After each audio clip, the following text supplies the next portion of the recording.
So this is just after 08:20 hours GMT London, within quotes UK, in the morning of Saturday, the 22nd of May 2021.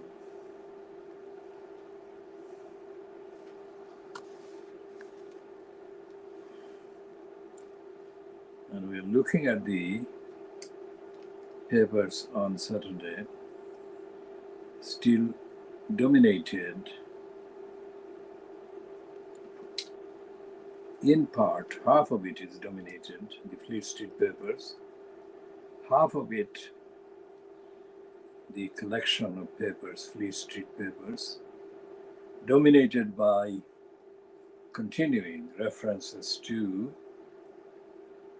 the BBC lying and covering up for the deception perpetrated by Martin Bashir. Now, this is the first thing that we have to say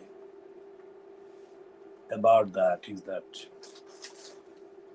the BBC is not caught lying for the first time.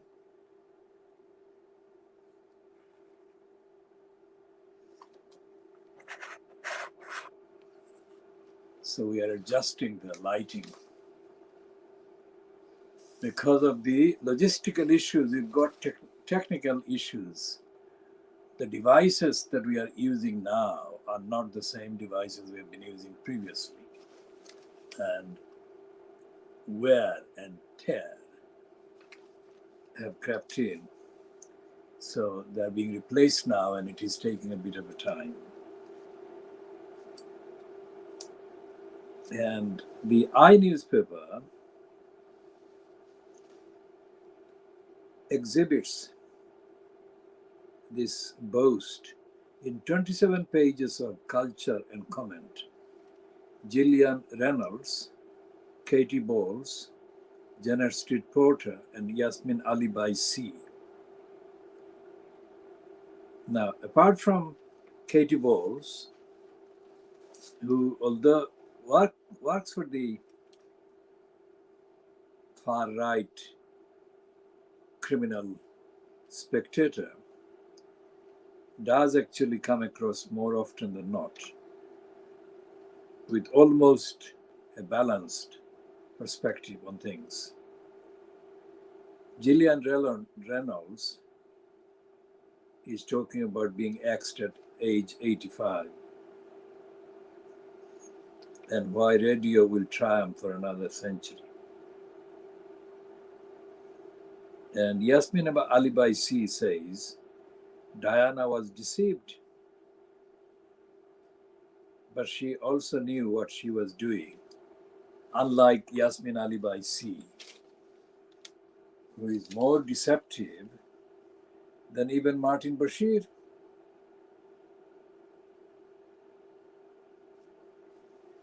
And coming from Janet Street Porter, this heading, BBC is too smug to police itself. This is a news item, because Janet Street Porter is the smuggest of them all. And Katie Bowles, as I said about the balance, is admitting that Brexit reality bites for number 10 Downing Street. Well, number 10 is, of course, the name, rhetorical name, for the liar Johnson, congenital liar Boris Johnson.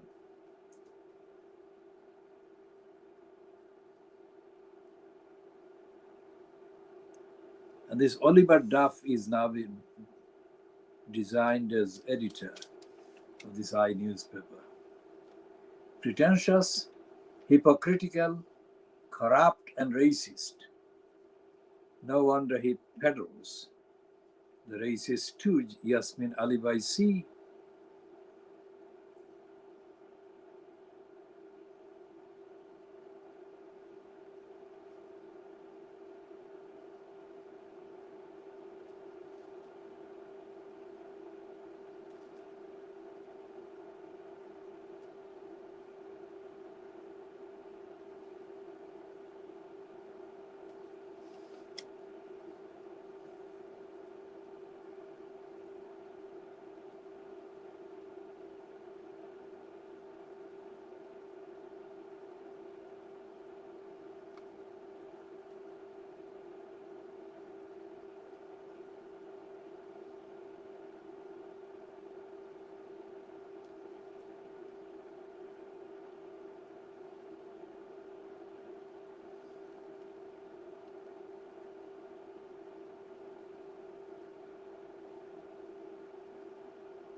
And Oliver Duff is having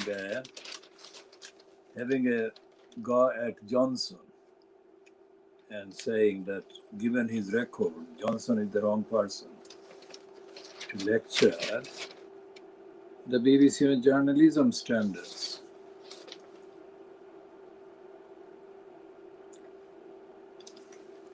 And Simon Calder, the man who pays his way, has got a piece on page 71 under travel, headed "Government's attitude to travel is utterly incoherent."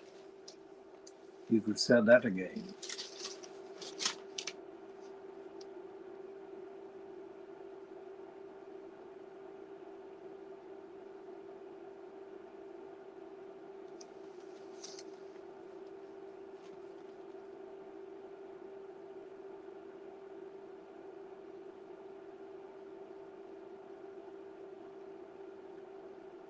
And there is a cartoon on page 27 of the Eye, which has got the Star of David carrying bomb. And there is a smaller device following it around, but has no mentionable star equivalent.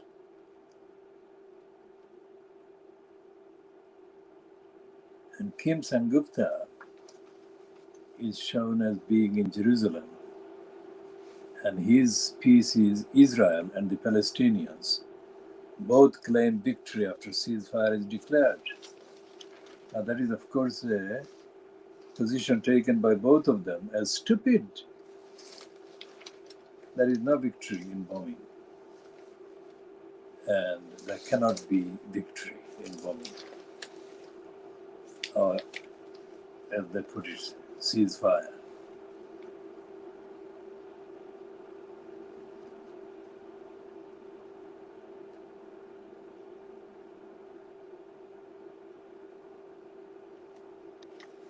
There is a almost West Bengali name, Rituparna Chatterjee, on page 11, where she's paying tribute to Uber driver who saved her mother's life.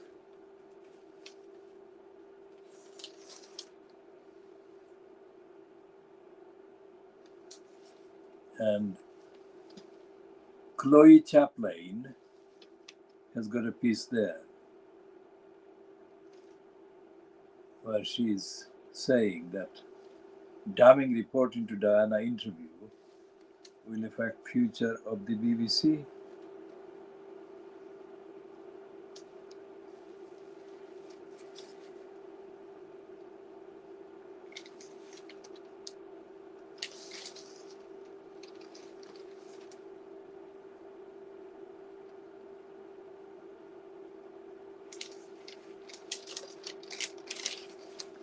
Now, up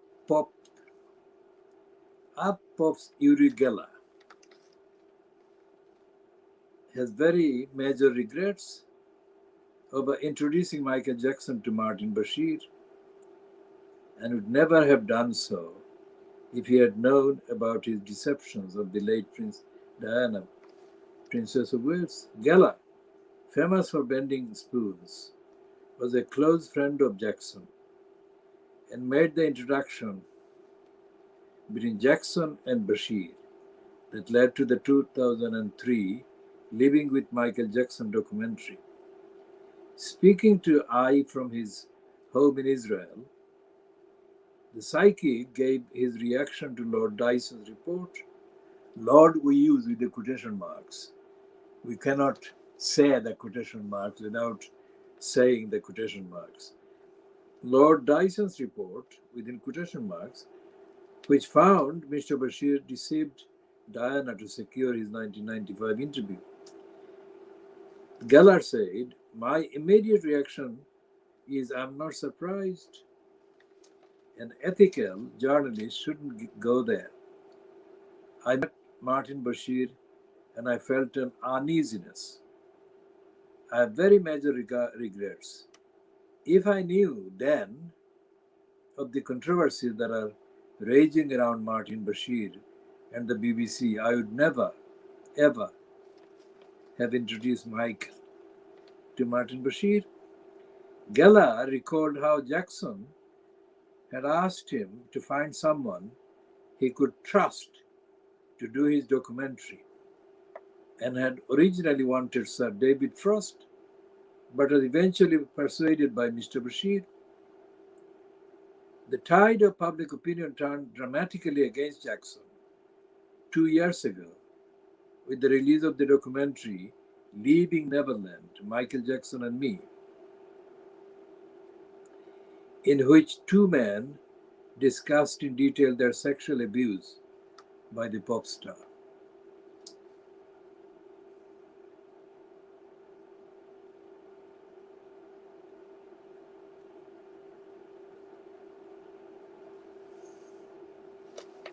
And there is a woman called Jane Merrick, described as policy editor.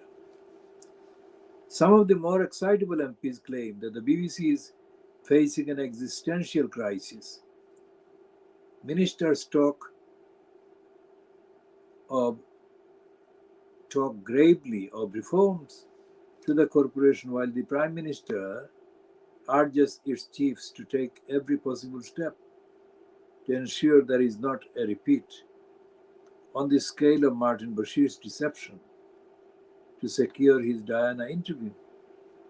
Make no mistake, this is a crisis for the BBC, which is reeling from the Dyson report and excoriating statement from Prime Minister Prince William and Prince Harry. The behavior of Bashir and the subsequent cover-up and treatment of junior staff and whistleblowers by senior BBC figures shames journalism, but this crisis is not quite existential.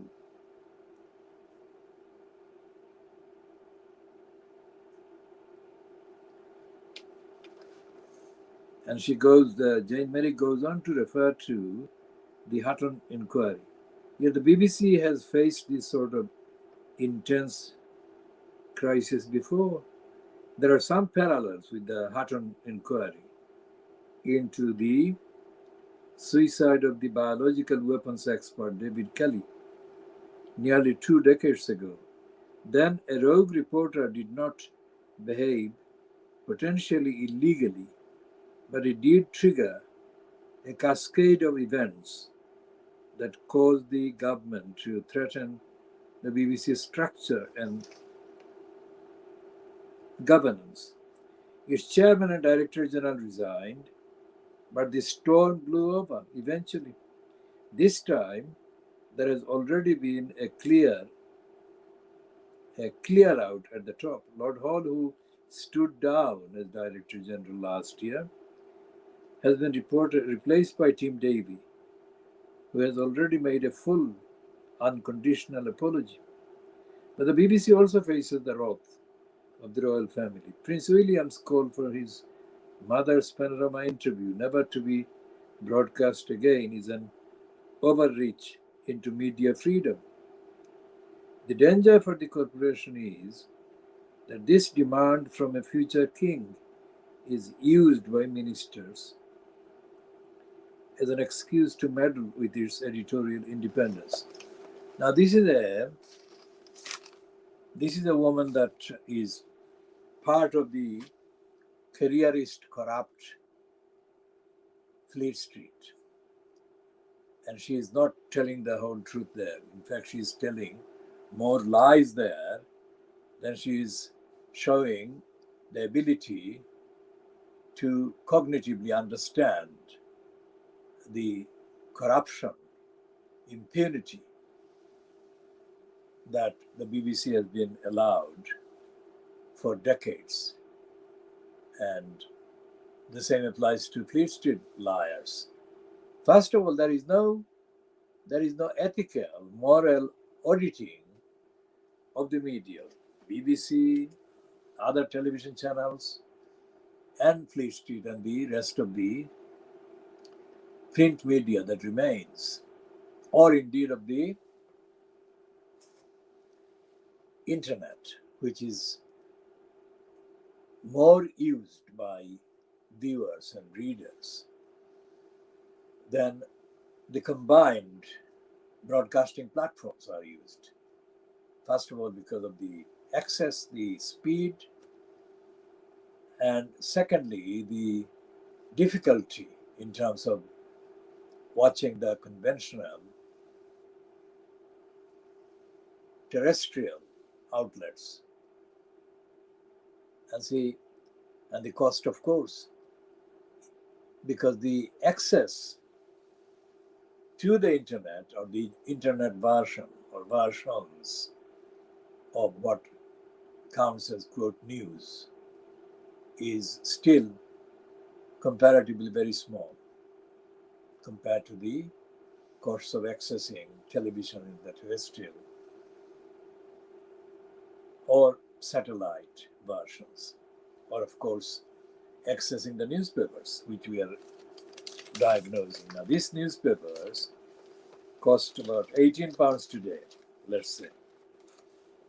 We shall look at the rest of the kind of references to the BBC, Martin Bashir and Diana later. And before I do that, let's refer to racist killjoy shit. Now, racist is Robert, killjoy is Kilroy, and shit is Smith. So, racist killjoy shit is the name that I have given to Robert Kilroy's silk, entirely on the evidence of his behavior. Kilroy shit, of course, has been exposed as politically inept and stupid. He's nowhere politically in terms of the career-linked pursuit. But he has established himself on the record and as references go as one of the nastiest, most racist criminals to be ever given a platform by his name, by any broadcasting outlet in this country. When I responded to an open invitation to take part in a discussion about school governors and the democracy and the lack of democracy and the accountability that was needed but was not available in schools, I turned up in good faith and I sat in the audience in good faith. And when it came to my asking a question, I put a question in good faith. There was nothing wrong. There was nothing illogical. There was nothing untoward. There was nothing that needed any clarification. I spoke as somebody who had been already very heavily involved in schools, administration and governance and their role and their inadequacies and the needs of the community. Without any excuse, Killjoy shit started defaming me, saying that I was the wrong kind of guest. There was nothing wrong about what I was saying. Everything that was wrong was Killjoy racist shit. And the BBC, which allowed the racist shit to behave in that way, and there has been no apology, no explanation, no excuse, no reason for that particular behavior by Killjoy, racist Killjoy shit. Neither Diana nor her brother nor anybody else was treated in the whole saga about procuring that interview by Martin Bashir in anything like that. So the BBC is a racist, corrupt, criminal outfit, which is run by idiots and ignorant morons. I mean, as the Sky News has shown in the last 24 hours, Sky News is not run by much better or more qualified or able people. They've been running a picture of Michael Grade And underneath that, they are calling him Lord Hall. If they cannot make a distinction between Hall and grade, what chance is there that they can make a distinction between lies and truth in written form, not in visual form? Because the images of Tony Hall and Michael Grade are so obviously different that nobody with the right kind of ability to see could make a mistake like that. And it has been there for hours. And the Sky News, the whole organization, has been allowing to perpetuate.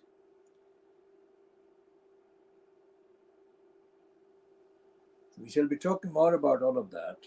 Sky News and their own idiocies, and their counterparts ITV and Channel 4 and Channel 5 and the rest of it in due course.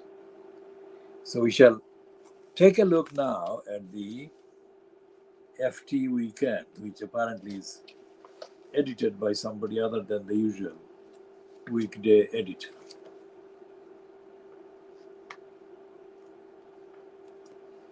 And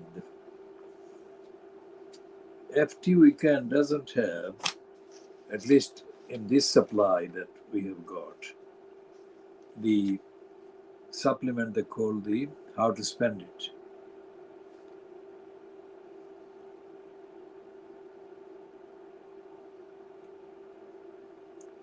So they've got supplements there, House and Home, and they've got this racist criminal liar, Camilla Cavendish, in the opinion thing. And the piece they have, the Financial Times, on Martin Bashir and the Diana revelations. And this item is headed, Diana revelations of her opening to BBC enemies. There's a lie. What I have said is only part of, 1% of my encounter and experience with the BBC liars. And I'm not an enemy of the BBC. In fact, the idea of a public service broadcast organization, a broadcasting organization, is something I treat as being similar to the National Health Service. And if ethically and morally run, I think that idea deserves support. But those who are in kind of charge, if you like, or in posts as administering that one, the public service support or public service broadcast, they are not fit for purpose. They are not fit for purpose because of their immorality, their ignorance, their lack of knowledge, and lack of education. And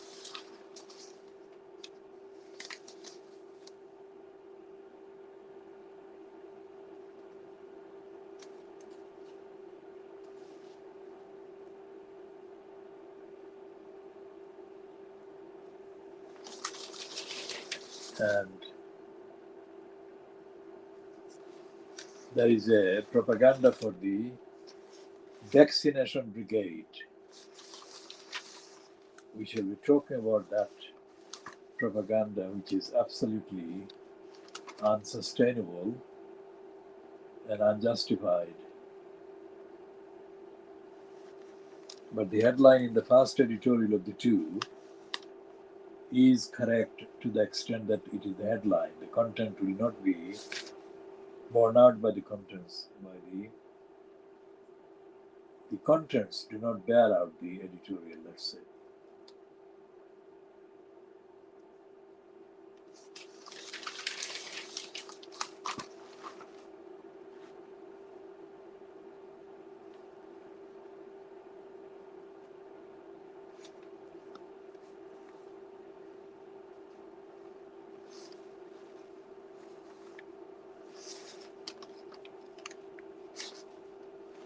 And in the big read of the Financial Times about the Middle East, it says that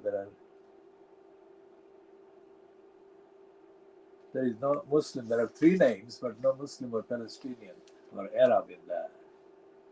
There's Mehul Srivastava. Mehul Srivastava is definitely an Indian name.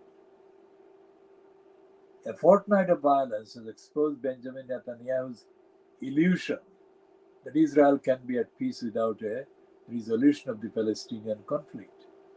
It has also demonstrated the pent-up anger at decades of occupation. This financial crime is lying, and it's lying as part of the agenda of the crusade and against the Palestinians' human rights and universal rights.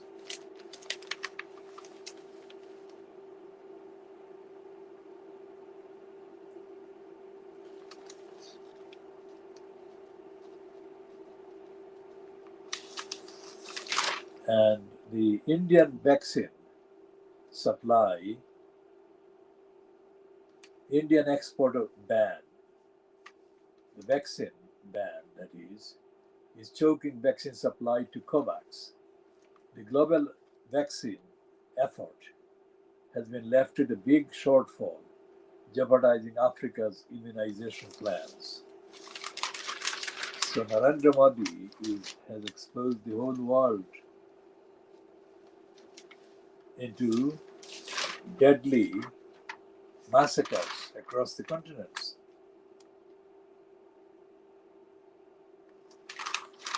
And the liar, Boris Johnson's co-liar, Grant Shapps, has been given a heading by the Financial Crimes, boasting that holidays across Europe will be back before long, Transport Secretary hints.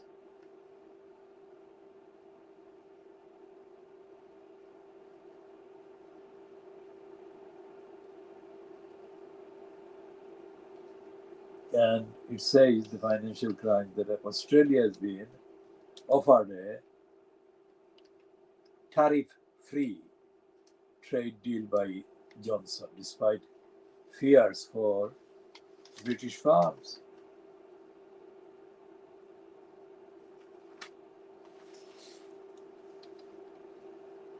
There is a rare piece about the United Kingdom breaking the human rights. The government is facing a legal challenge from human rights campaigners after refusing to publish its full policy on lethal drone strikes, arguing that the document is so sensitive that revealing the contents would jeopardize security ties with the United States. We shall talk about that, and we shall update on the role played by Marlene Rees and the racist James Callaghan in the 1970s when they deported Philip A.G. and Mark Rosenwald, two Americans, on national security, which is complete rubbish. Neither Philip A.G. nor Rosenwald, in the relevant conduct or publications, threatened anyone's national security. They were talking about transparency. In fact, they were talking for the creation of national security by the government, which is suppressing national security. And the Financial Crimes is taking a look at the Dyson report.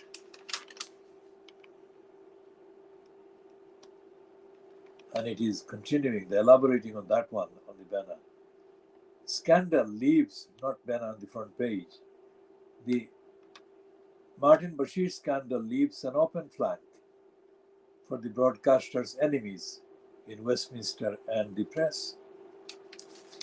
And it's written by two persons, Alex Barker and Patricia Nielsen. Financial crime remains one of the most racist perpetrators in Fleet Street.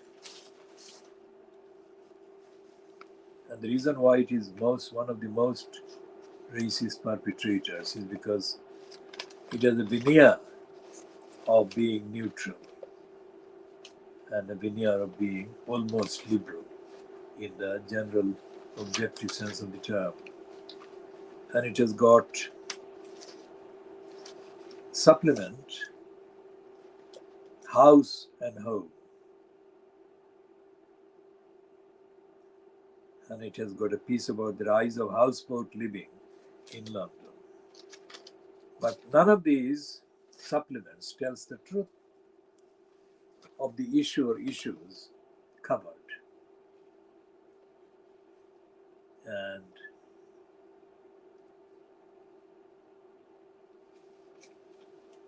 it has got a FT money supplement, which has got 3 pieces highlighted in the summary on page 1.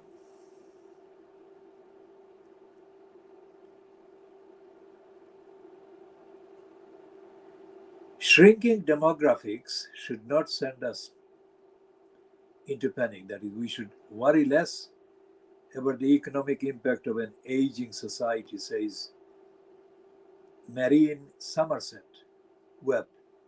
Today's older generation is less frugal with its savings, and the boundary between retirement and work is blurring. That's back page. And mortgage interest rate cuts for 2 million plus home loans. That's another one. We can't tackle online fraud without controls on advertising. Well, as is the usual case, the financial crimes, as I said, has got the pretense, but not the substance, of being different from the rest of the Fleet Street criminal print publication.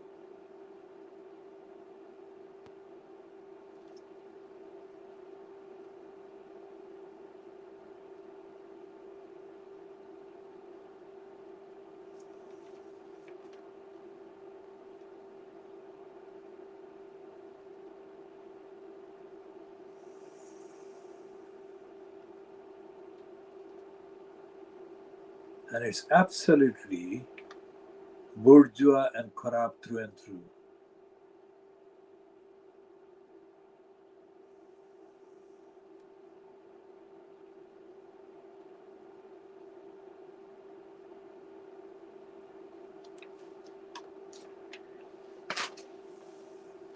And it's saying that 7 out of 10 Americans would vote for a Nordic type of social democratic government. There is a piece in The Guardian containing an interview with Marcus Rashford. Now, Rashford has been in the news most recently about his split with his girlfriend, both age 23.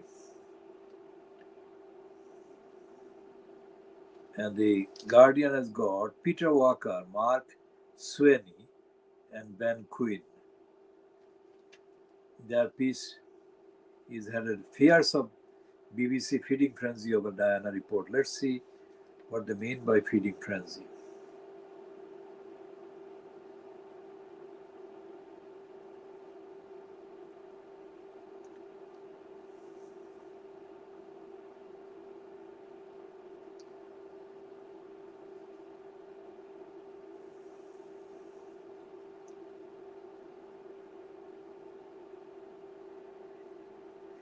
And there are 3 quotes from Harry, who says that I thought my family would help, but every single request and warning got met with total silence, total neglect. Remember, this is the diagnosis of Fleet Street, world exclusive diagnosis of Fleet Street.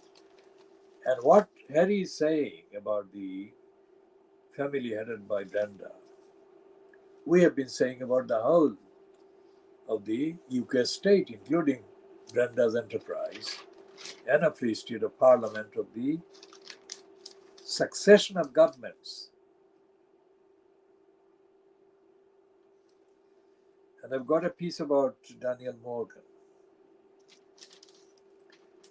the investigator who was murdered in 1987. And they're saying that Priti Patel's delay to Morgan report worsens family's pain. We shall talk more about the role of the Home Office.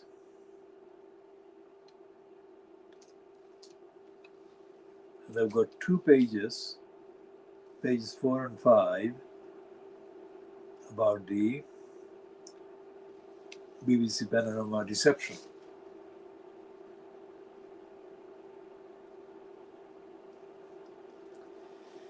And Caroline Davies, in a piece called Analysis, has got the heading, Calm, Calculated and Furious. William's statement was so out of character for a future king. And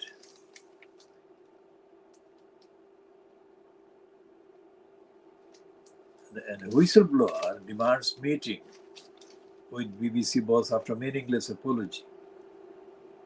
Now, that whistleblower is Matt Whistler, who was deceived and who was abused by Martin Bashir in the con. And another analysis by Jane Martinson, day of shame and gloating, but hypocrisy is two-edged. So they're talking about the Daily Mail, the Scum, and Daily Express, the Daily Mirror, having a go at the BBC, and it's Jane Martinson implying, of course, that Fleet Street papers, which are kind of having a go at the BBC, are themselves guilty of hypocrisy.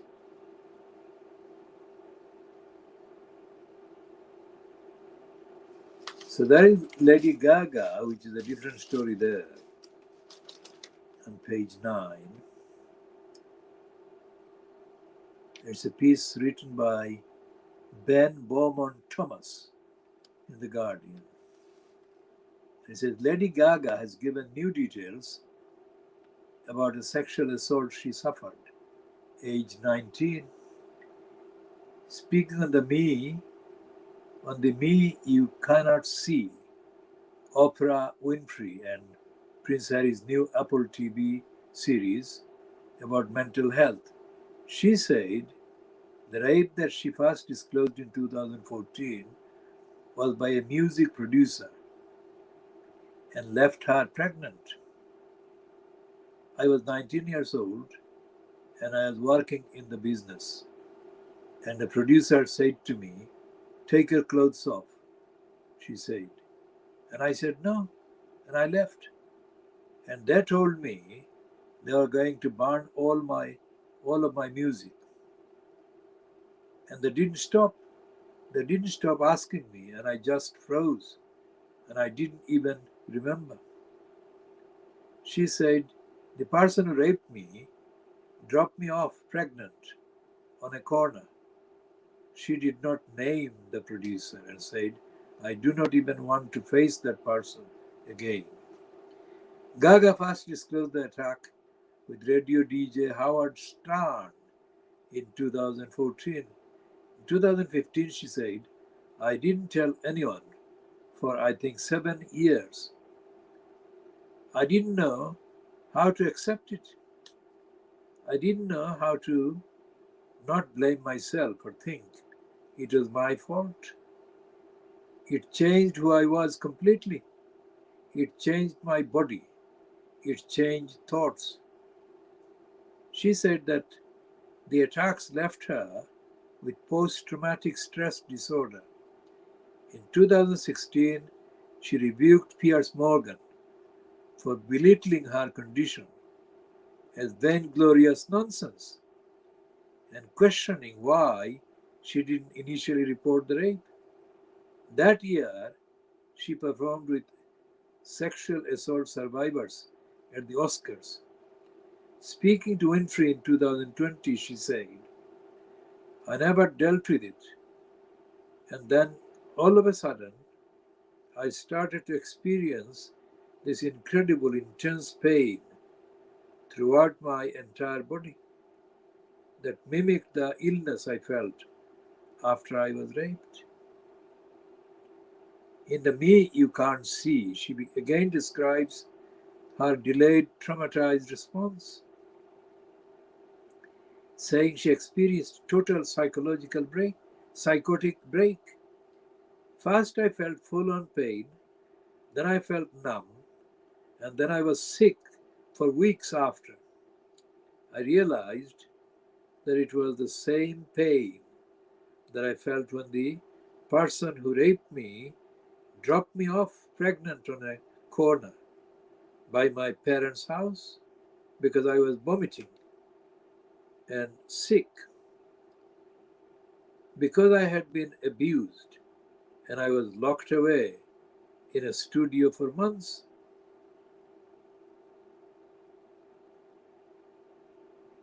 About 2 years after the abuse, she released her debut album, The Fame, in 2008 and became a global star with 5 US #1 albums since. She also started an acting career.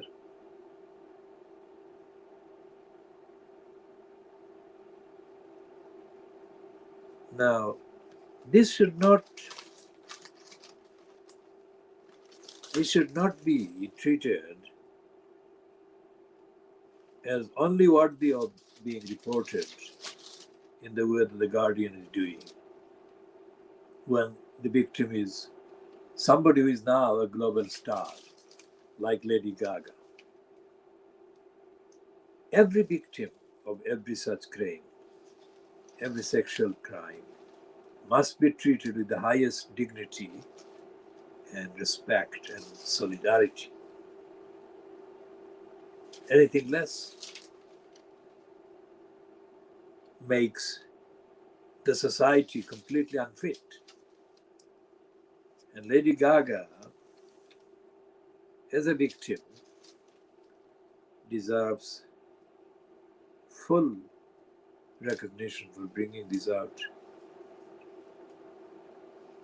And we shall be talking more about rape at every level. And we shall go back to Silot and check if there is any justice for the victim of the gang rape that took place in the MC College in November 2020.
So the BBC is the subject of sympathy by the Guardian. This is the Guardian front page. So what the BBC definitely being treated to is a taste of the crisis that it hardly ever really faces. The BBC has no audit, no accountability, and the BBC is racist and the BBC is corrupt. Day to day, this is not some one-off thing. Maybe the kind of chronology and the described details of how Martin Bashir lied and deceived may not conform to the day-to-day kind of behavior. But the idea that Martin Bashir was the only one that did the deception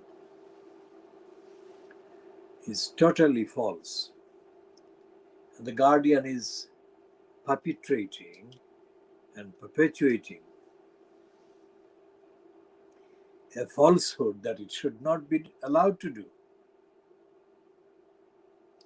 The Guardian is guilty of falsehood, deception, lying. For example, the Guardian has had some of the fascists in this country as its employees. And the Guardian has supported most of the racists in the narrative, in the rhetoric, and in the contents, and in the decision the Guardian makes to deny platform to opponents of racism, campaigners for justice, and so on.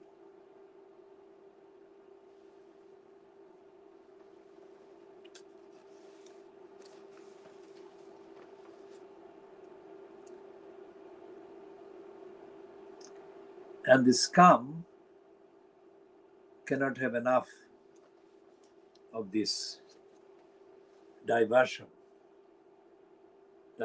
into having a go at Harry. The Guardian and the scum may be different in terms of, quote, ownership and structures, but the narratives are fundamentally the same. Why? Because the scum, of course, is part of the Dirty Diggers work.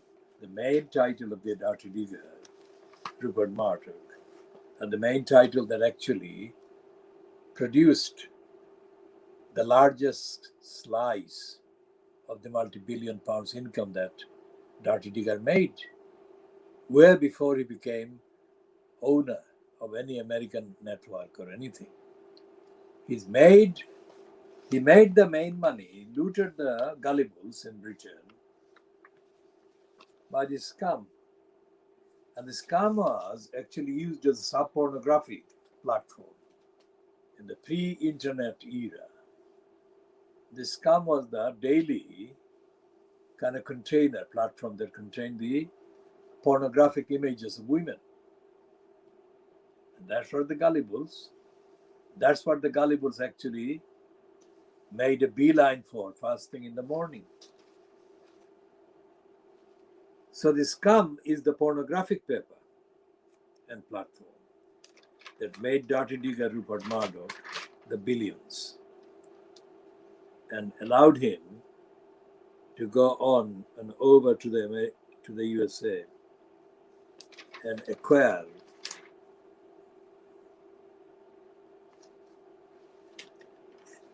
Fox News and others. And what happened when Dirty Digger Murdoch acquired Fox News and the New York Daily News, etc., is what happened to British politics, British society, by the circulation of the scum among the gullibles. It corrupted society, misinformed society, delivered fake news to society, And to that extent, or to those extents, it corrupted society and made society more racist. Racist prejudice more acceptable, more widespread.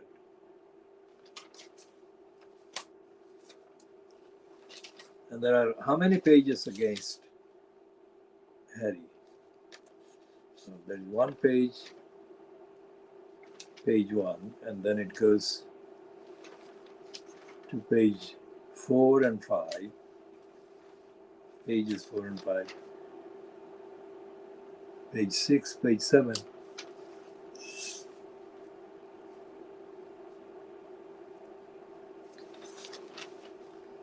Page 8, page 9.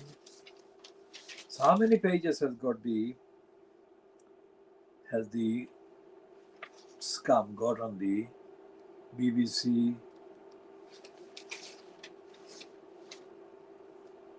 It's got 9 pages. And then there must be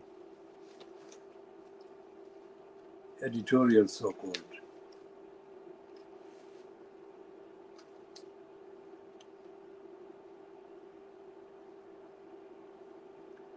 And the second editorial is against Harry, of course,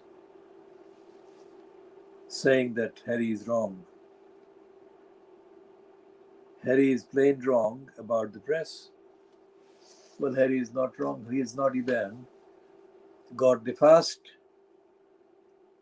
kind of mountain or pile of evidence, because Harry is only recalling his own experience. He's not recalling anything objective and anything beyond his own circle. Our campaign has been diagnosing the Fleet Street papers for longer than the Murdoch has been owning this title and the stable.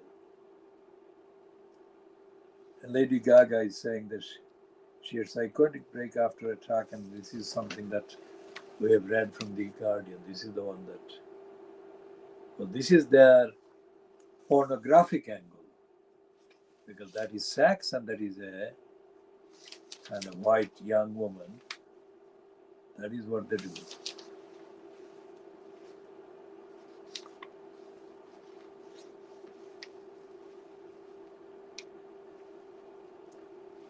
And they got a naked woman, semi-naked woman, Amanda,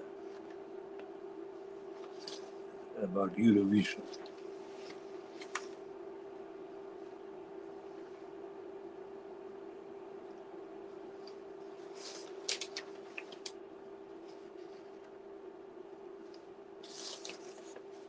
And the scum is not in the slightest bit embarrassed or ashamed about its hypocrisy, about its racism, about its corruption and denial. Now, what is the similarly morality-free Daily Scar is doing?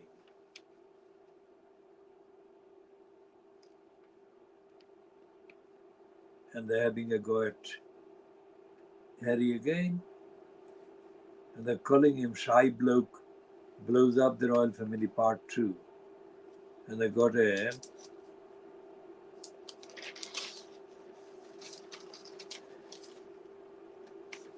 blacked out the Harry's eyes.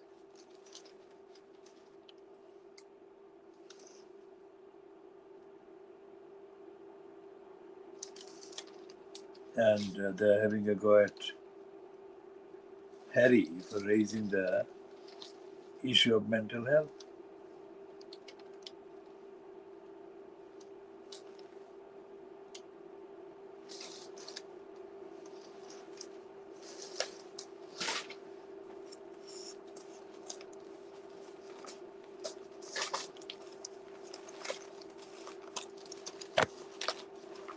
And the Times is continuing on this one.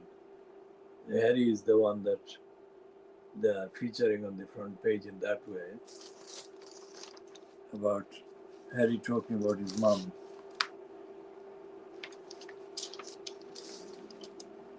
And we shall be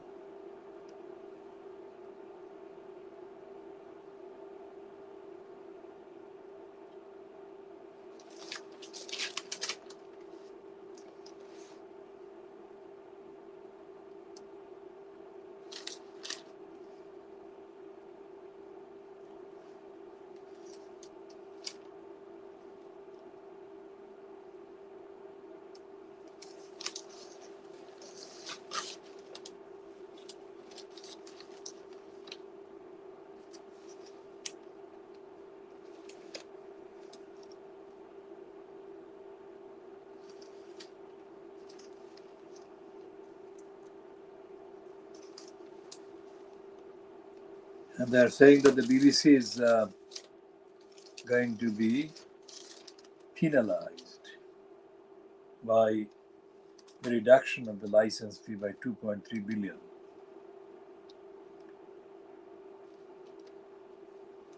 And they've got a 2-page piece on pages 4 and 5. The Times has got this 2-page spread, which is headed BBC rehired Bashir even after being told about Diana deceit. Now, again, this is not just about Martin Bashir, that this is what happens every day in the BBC.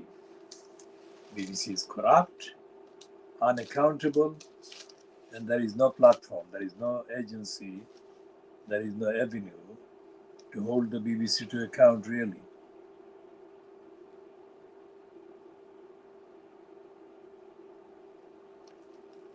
And Oprah Winfrey has said that privacy does not mean silence. And then they got a clarification there. Oprah Winfrey comes to Harry and Meghan's defense.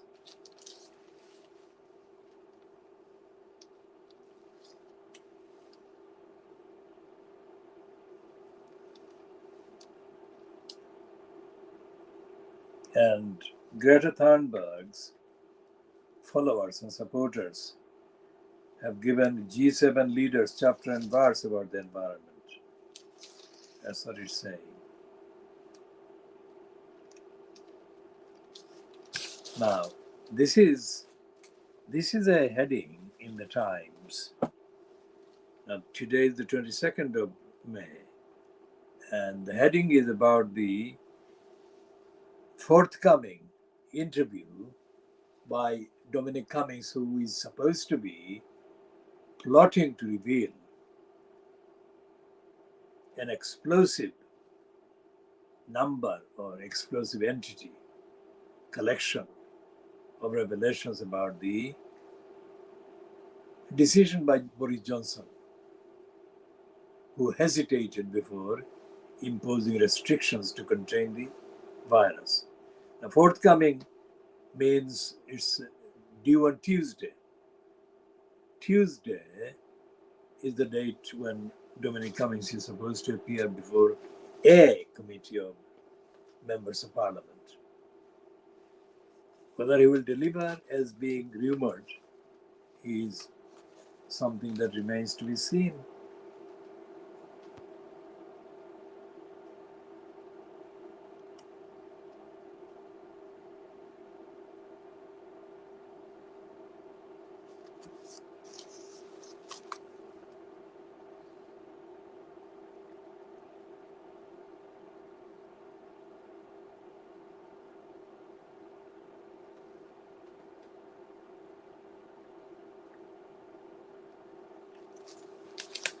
So this is the heading that they're putting on the front page about Harry. Drugs, drink, bullying, and new suicide claims. Harry's truth bombs rock the royals. Pages 14 and 17.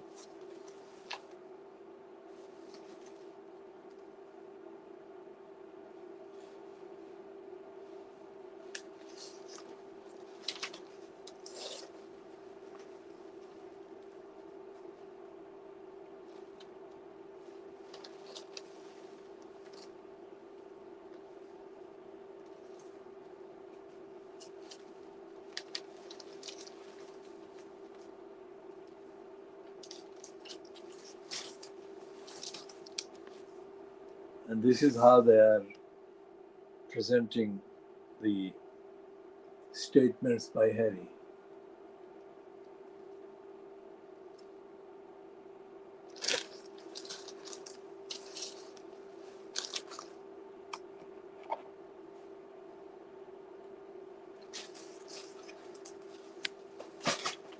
So what this is amounting to is that the Fleet Street papers, epitomized by the Daily Mail and the Scum, are focusing on what Harry is saying. And they're focusing in unprecedented way on what Harry is saying about the impact he felt by all of it. That is to say, his mother's being murdered. Well, they're not saying she was murdered. We are saying she was murdered because everything being pointed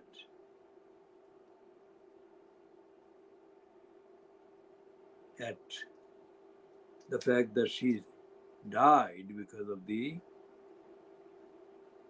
kind of revenge against her for talking in that interview about what life was like with the royal family. Nobody has said that she was murdered as a direct result of the Panorama interview, but everybody has said that she would not have given the interview but for the lying by and deception by Martin Bashir. And by saying that, they are confirming that the interview was absolutely central. The interview was a central event. So we shall be looking more at Fleet Street in the next part.